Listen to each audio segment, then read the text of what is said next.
melihat sebetulnya kalau untuk soal arogansi hampir sama aja gitu ya. Nah, tapi kalau terkait dengan kenapa Verdi Sambo proses etiknya sudah jalan, sementara untuk Teddy Minahasa masih belum. Nah, kalau kasusnya Sambo kan awalnya ini kan isunya atau skenarionya tembak-menembak, sehingga kemudian Sambo merasa bersih gitu ya, nggak bersalah. Nah, yang diungkapkan itu dulu.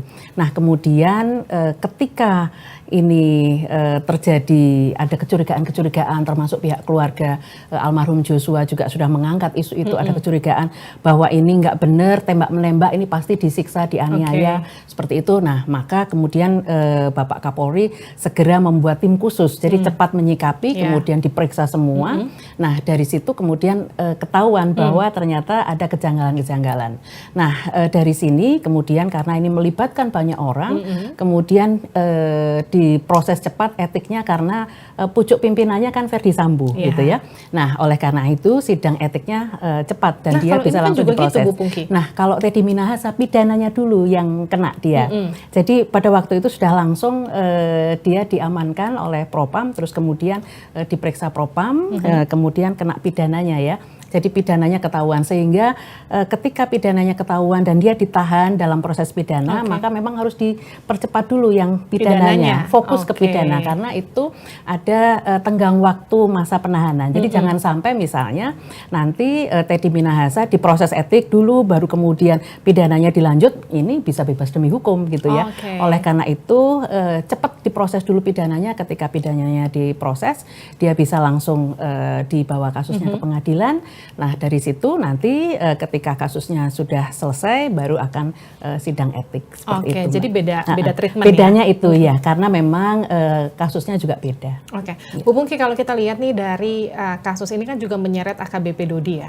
Ini kemudian diinformasikan dia diberikan instruksi untuk menyisihkan 12 kilo, tapi kan bisanya cuma 5 kilo yang disisihkan. Setelah kemudian berhasil menyisihkan 5 kilo, yang kemudian jadi terungkap di persidangan adalah ternyata bagi mereka penyisihan barang bukti itu adalah hal yang biasa.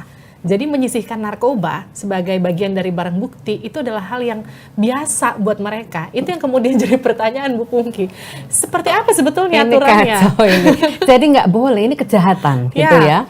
Disisihkan barang bukti ya, tapi sebagian kecil ya, kecil sekali itu untuk bukti di persidangan dan kemudian dipakai untuk penyelidikan atau penelitian di laboratorium. Tapi hanya dalam bentuk gram kecil-kecil, itu nggak sampai berapa kilo gitu, dan dalam jangka waktu 1 minggu harus segera dimusnahkan.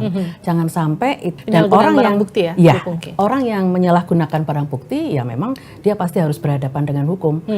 Beberapa di antaranya misalnya kasus-kasus yang kami ikuti, ada yang kena 9 tahun, ada yang kena 10 tahun.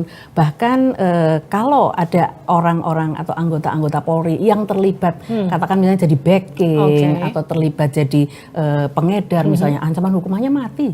Bahkan ada yang sudah divonis mati. Nah, tapi memang anggota-anggota yang berpangkat rendah ya, berpangkat bintara. Nah, ini yang menjadi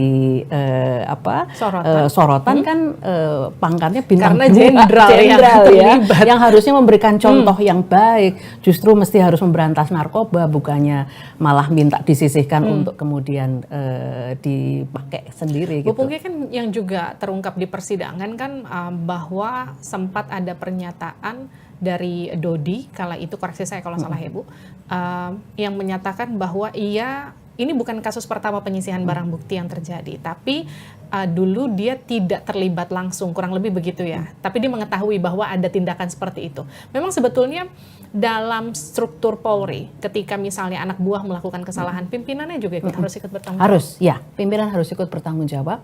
Jadi jangan sampai pimpinan kemudian lepas tangan gitu ya. Nah, ada peraturan Kapolri terkait dengan pengawasan melekat, itu memang mewajibkan pimpinan untuk memberikan teladan, memberikan contoh bimbingan pengawasan. Kalau sampai pimpinan gagal dalam hal ini, maka yang bersangkutan mesti harus juga diproses hukum, seperti itu Mbak Livi. Jadi semuanya memang saling kait-mengkait. Kita sebagai polisi ya, sebagai aparat penegak hukum, mereka juga melayani, mengayomi, melindungi masyarakat. Jangan sampai memberikan contoh buruk pada masyarakat.